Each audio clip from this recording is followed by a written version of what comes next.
ओम शांति 21/3/2026 प्रातः मुरली। ओम शांति। बाप दादा मधुबन। मीठे बच्चे, हाजी बाबा, सिरमत पर कल्याणकारी बनना है, सबको सुख का रास्ता बताना है। प्रश्न है, किसी भी प्रकार की गफलत होने का मुख्य कारण क्या है? उत्तर, देह अभिमान। देह अभिमान के कारण ही बच्चों से बहुत भूलें होती है। वह सर्विस भी नहीं कर सकते। उनसे ऐसा कर्म होता है जो सब नफरत करते हैं। बाबा कहते, बच्चे आत्म अभिमानी बनो, कोई भी अकर्तव्य नहीं करो। छीरखंड हो, सर्विस के अच्छे अच्छे प्लेन बनाओ, मुरली सुनकर धारण करो, इसमें बेपरवाह नहीं बनो। गीत है, छोड़ भी दे आकाश सिंहासन। ओम शांति। रूहानी बच्चों प्रति रूहानी बाप की सिरमत। अभी हम सब सेंटर के बच्चों से बात कर रहे हैं। अब जो त्रिमूर्ति गोला, झाड़, सीढ़ी, लक्ष्मी नारायण का चित्र और श्री कृष्ण का चित्र, यह 6 चित्र है मुख्य।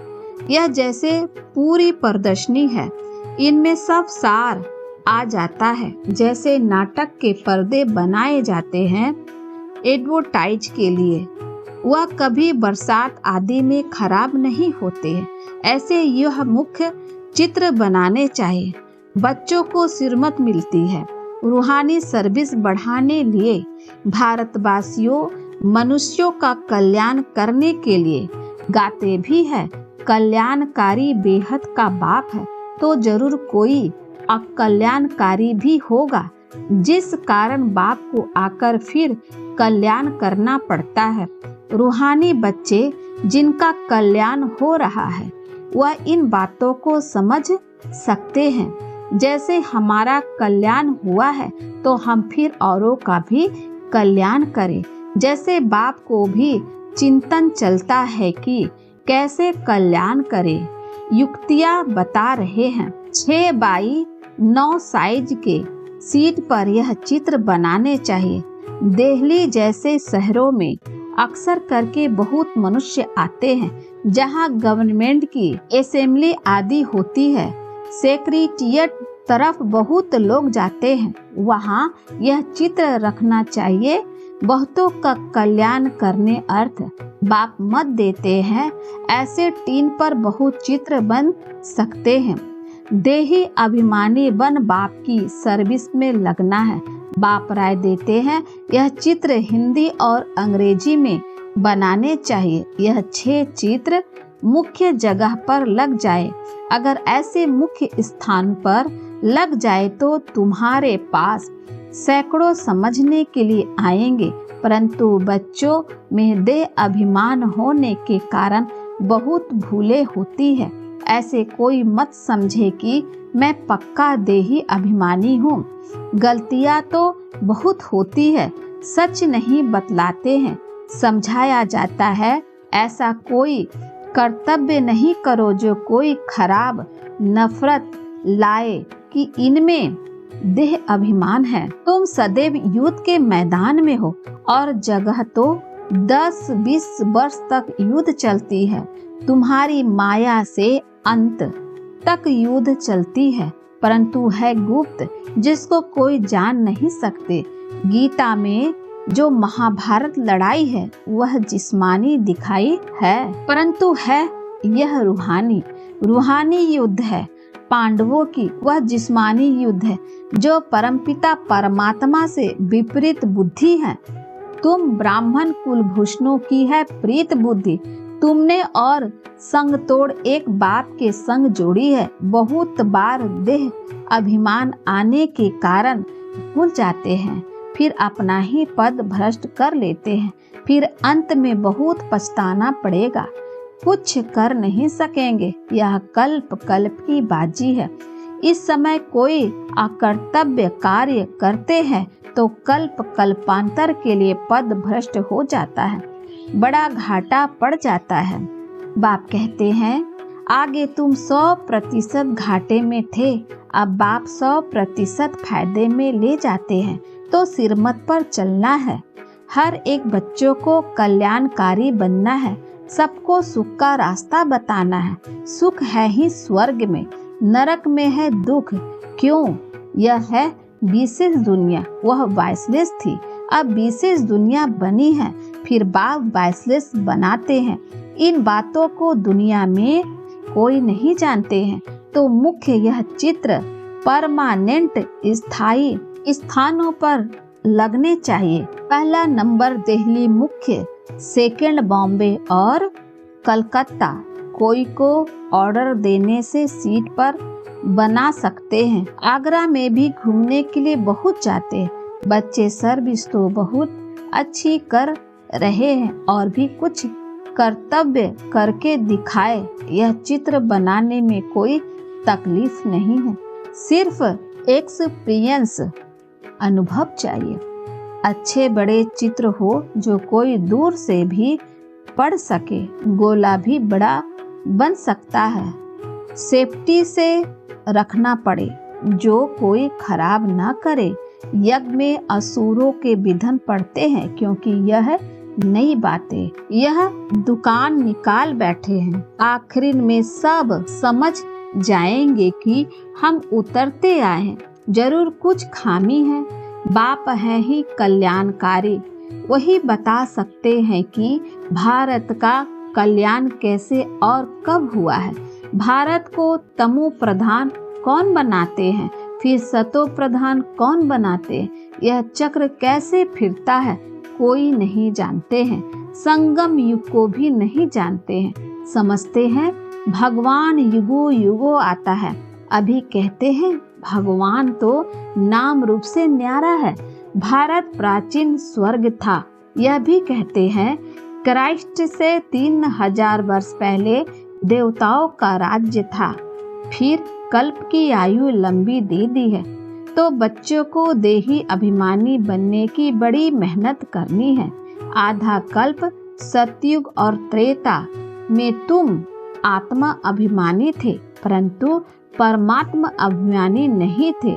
यहाँ तो फिर तुम देह अभिमानी बन पड़े हो, फिर देही अभिमानी बनना पड़े।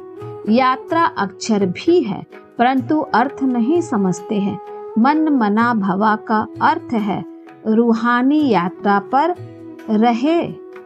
हे आत्माए, मुझ बाप को याद करो। श्री कृष्ण तो ऐसे कह ना सके, उन पर कोई कलंक लगा ना सके, यह भी बाप ने समझाया है। सीढ़ी जब उतरते हैं तो आधा कल्प काम चिता पर बैठ काले हो जाते हैं। अब है ही आयरन एज, उनकी संप्रदाय काली ही होगी, परंतु सबका साबरा रूप कैसे बनाए। चित्र आदि जो भी बनाए हैं सब बेसमझी के हैं। उसको ही श्याम फिर सुंदर कहना यह कैसे हो सकता है। उनको कहा ही जाता है अंधश्रद्धा से गुड़ियों की पूजा करने वाले। गुड़ियों का नाम रूप आक्रोपेशन आदि हो नहीं सकता। तुम भी पहले गुड़ियों की पूजा करते थे ना, अर्थ कुछ भी नहीं समझते थे, तो बाबा ने समझाया है।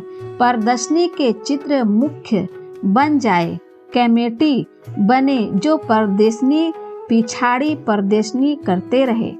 बंधन मुक्त तो बहुत है, कन्याएं बंधन मुक्त है, वानप्रस्थी भी बंधन मुक्त है। तो बच्चों को डायरेक्शन अमल में लाना चाहिए। यह है गुप्त पांडव, कोई को भी पहचान में नहीं आ सकते। बाप भी गुप्त, ज्ञान भी गुप्त। वहाँ मनुष्य मनुष्यों को ज्ञान देते हैं, यहाँ परमात्मा बाप ज्ञान देते हैं आत्माओं को। परंतु यह नहीं समझते कि आत्मा ज्ञान लेती है, क्योंकि वह आत्मा को निर्लेप कह देते हैं। वास्तव में आत्मा ही सब कुछ करती है, पुनः जन्म आत्मा लेती है कर्मों के अनुसार। बाप यह सब पॉइंट्स अच्छी रीति बुद्धि में डालते हैं। सब सेंटर्स में नंबरवार देही अभिमानी हैं, जो अच्छी रीति समझते और फिर समझाते हैं। देह अभिमानी न कुछ समझते न समझा सकते हैं। मैं कुछ समझती नहीं हूँ, यह भी देह अभिमान है। अरे तुम तो आत्मा हो। बाप आत्माओं को बैठ समझाते हैं, दिमाग ही खुल जाना चाहिए।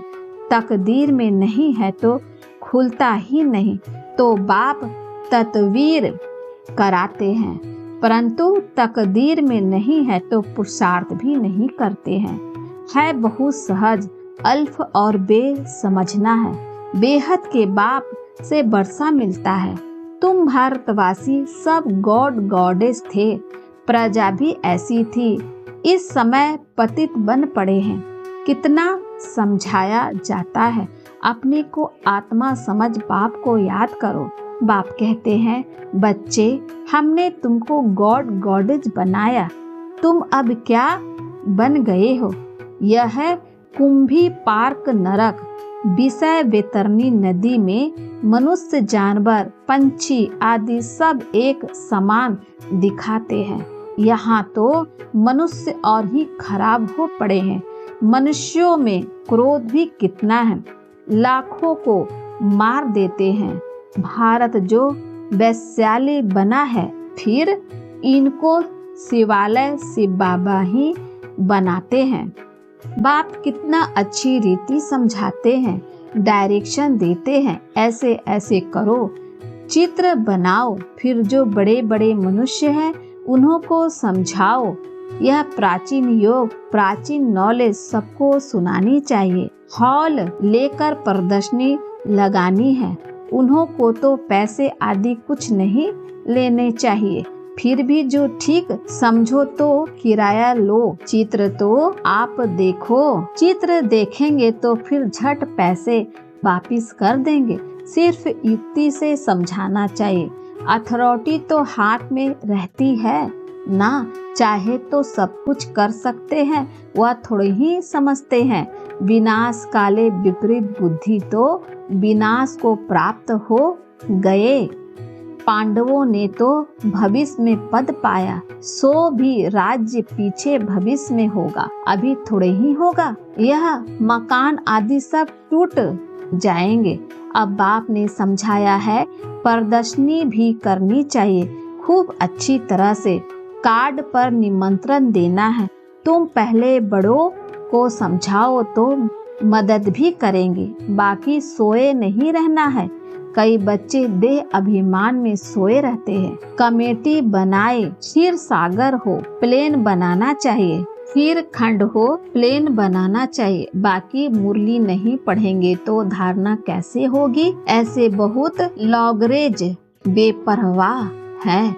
अच्छा, मीठे मीठे सिख लद्दे बच्चों प्रति माता पिता बाप दादा का याद प्यार और गुड मॉर्निंग। रूहानी बाप की रूहानी बच्चों को नमस्ते। हम रूहानी बच्चों की ओर से रूहानी माता पिता बाप दादा को याद प्यार और नमस्ते बाबा, शुक्रिया बाबा, शुक्रिया। धारणा के लिए मुख्य सार है, पहला, देही अभिमानी बनकर सर्विस की भिन्न भिन्न युक्तियाँ निकालनी है। आपस में छीरखंड होकर सर्विस करनी है। जैसे बाप कल्याणकारी है, ऐसे कल्याणकारी बनना है। दूसरा, प्रीत बुद्धि बन और संग तोड़ एक संग जुड़ना है। कोई ऐसा अकर्तव्य नहीं करना है जो कल्प कल्पांतर के लिए नुकसान हो जाए। वरदान है, बेहद की वैराग्य वृत्ति द्वारा नष्ट मोहा स्मृति स्वरूप बनने वाले अचल अडोल भवा। जो सदा बेहद की वैराग्य वृत्ति में रहते हैं, वह कभी किसी की दृश्य को देख घबराते वे हिलते नहीं, सदा अचल अडोल रहते हैं, क्योंकि बेहद की वैराग्य वृत्ति से नष्ट मोहा स्मृति स्वरूप बन जाते हैं। अगर थोड़ा बहुत कुछ देखकर अंश मात्र भी हलचल होती है, यह मोह उत्पन्न होता है, तो अंगद के समान अचल अडोल नहीं कहेंगे।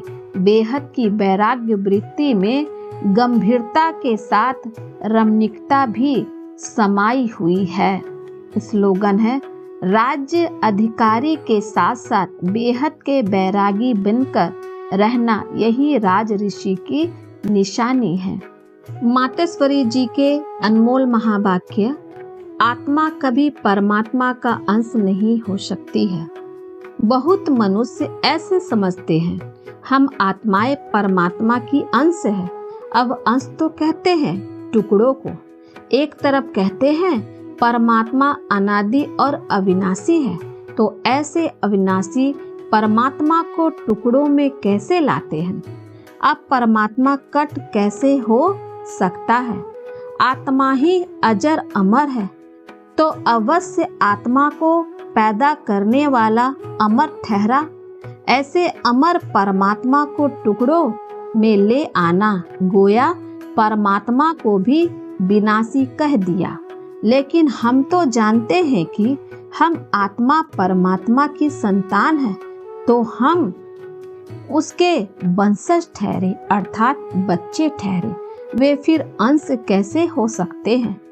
इसीलिए परमात्मा के महावाक्य है कि बच्चे, मैं खुद तो इमार्टल हूँ, जागती ज्योत हूँ, मैं दीवा हूँ, मैं कभी बुझता नहीं हूँ और सभी मनुष्य आत्माओं का दीपक जगाता भी है तो बुझता भी है। उन सबको जगाने वाला फिर मैं हूँ, क्योंकि लाइट और माइट देने वाला मैं हूँ।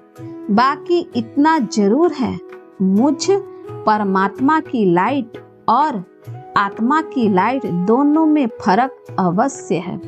जैसे बल्ब होता है, कोई ज्यादा पावर वाला, कोई कम पावर वाला होता है, वैसे आत्मा भी कोई ज्यादा पावर वाली, कोई कम पावर वाली है।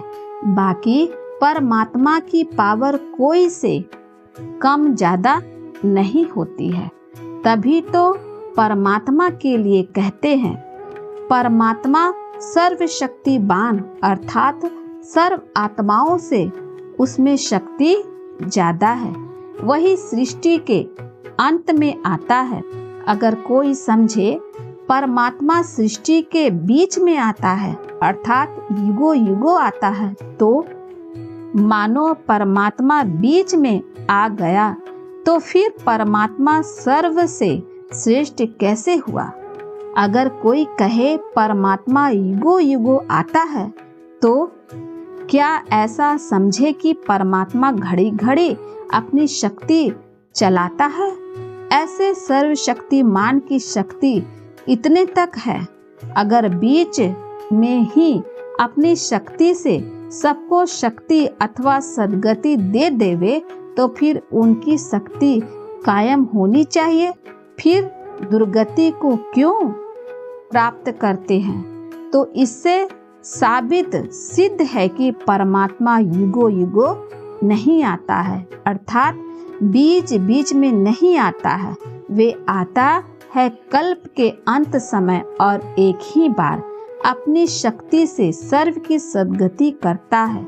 जब परमात्मा ने इतनी बड़ी सर्विस की है, तब उनका यादगार बड़ा शिवलिंग बनाया है और इतनी पूजा करते हैं, तो अवश्य परमात्मा सत्य भी है, चैतन्य भी है और आनंद स्वरूप भी है। अच्छा, ओम शांति। अव्यक्त इशारे निश्चय के फाउंडेशन को मजबूत कर सदा निर्भय और निश्चिंत रहो। व्यर्थ संकल्प संशय की मार्जिंग होते हुए भी समर्थ संकल्प चले कि सदा बाप रक्षक है, कल्याणकारी है। इस निश्चय की विजय अवश्य होती है। तो क्वेश्चन मार्क को टेढ़ा रास्ता न ले, सदा कल्याण की बिंदु लगाओ, फुल स्टॉप। इसी विधि से हर बात सहज भी होगी और सिद्धि भी प्राप्त होगी। अच्छा, ओम शांति।